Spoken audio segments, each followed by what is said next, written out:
আওয়ামী লীগ এবং তার দূষরদেরকে দ্রুত সময়ের মধ্যে যেন বিচারের আওতায় নিয়ে আসা হয়। সংগ্রামী ছাত্র জনতা, আসসালামু আলাইকুম ওয়া রাহমাতুল্লাহ। আজকের এই সমাবেশের শুরুতে গভীর শ্রদ্ধার সাথে স্মরণ করছি 25-এর ছাত্র জনতার অভ্যুত্থানের সকল শহীদকে এবং আগ্রাসনের বিরুদ্ধে লড়াইকারী আমাদের শহীদ সাইফুল ইসলাম ভাইকে,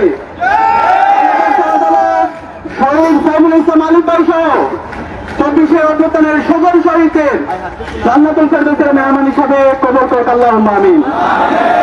প্রিয় সংগ্রামী ছাত্র জনতা, আমাদের ধ্রুব লড়াই শাপলা এবং সহযোগীর বিরুদ্ধে নয়, আমাদের ধ্রুব লড়াই প্রলেতারিয়েত এবং বুর্জোয়ার বিরুদ্ধে নয়, আমাদের ধ্রুব লড়াই বাঙালি এবং বাংলাদেশিদের বিরুদ্ধে নয়, আমাদের ধ্রুব লড়াই উগ্র হিন্দুত্ববাদীদের বিরুদ্ধে।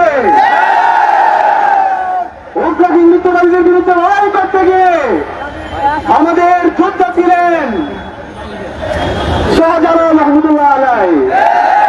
উগ্র হিন্দুত্ববাদীদের বিরুদ্ধে লড়াই করতে গিয়ে আমাদের যোদ্ধা ছিলেন শাহজালাল রহমতুল্লাহ আলাইহি।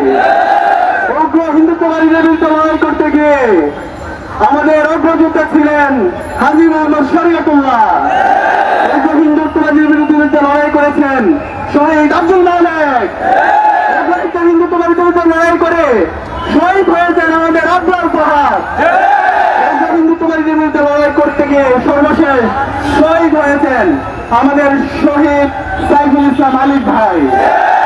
সুতরাং আমরা হুঁশিয়ার করতে চাই, যারা এই দেশে বসে সাম্প্রদায়িক সম্প্রীতি বিনষ্ট করার জন্য চেষ্টা করছে, আমাদের মধ্যে যে মেলবন্ধন আছে সেই মেলবন্ধনকে নষ্ট করার জন্য চক্রান্ত করছে, আমরা তাদের বিরুদ্ধে লড়াই চালিয়ে যাবো ইনশাআল্লাহ।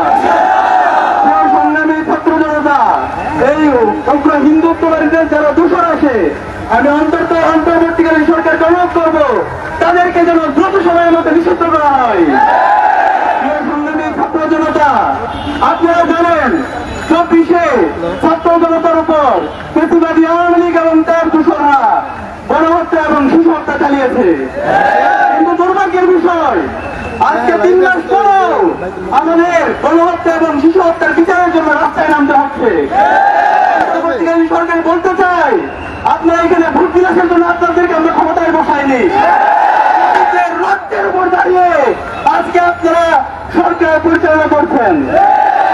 আপনাদেরকে অনুরোধ করবো যে গণহত্যা এবং শিশু হত্যা যারা পরিচালনা করেছে, আওয়ামী লীগ এবং তার দূষরদেরকে দ্রুত সময়ের মধ্যে যেন বিচারের আওতায় নিয়ে আসা হয়, তাহলে আমরা আপনাদের বিরুদ্ধে আন্দোলন শুরু করবো। সংগ্রামী ছাত্র জনতা, আমরা অন্তর্বর্তীকালীন সরকারকে জানাতে চাই, গণহত্যা এবং শিশু হত্যার বিচারের পাশাপাশি গত 16 বছরে বাংলাদেশের আপামার জনতার উপর যে হত্যাকাণ্ড হয়েছে, যে বিচার বহির্ভূত মানবাধিকার লঙ্ঘন হয়েছে, আমরা প্রত্যেকটা হত্যাকাণ্ডের আমরা বিচার চাচ্ছি।